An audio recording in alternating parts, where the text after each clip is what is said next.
पाकिस्तान के 1973 के आइन की गोल्डन जुबली के मौके पर 50 रुपए का यादगारी सिक्का जारी करेगा। स्टेट बैंक का कहना है कि आइन पाकिस्तान की गोल्डन जुबली के हवाले से 50 रुपए का यादगारी सिक्का आज स्टेट बैंक के तमाम एक्सचेंज काउंटर्स और फील्ड ऑफिस के जरिए जारी कर दिया जाएगा।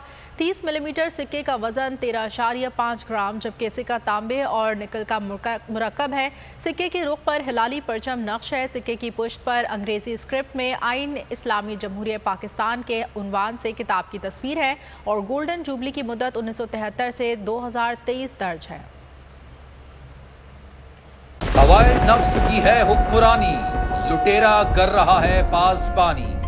ओ न्यूज के मार्केटिंग हेड आकाश राम ताहा लापता, तफ्तीशी इदारे जवाब देने से कासिर। अहले खाना परेशान, बेटे की जुदाई में मां गम से निढाल। जो बच्चों हिंदू पर आए थे, जो पाकिस्तानी, मुझे मेहरबानी करे पंहिंजो आकाश वापस कयो।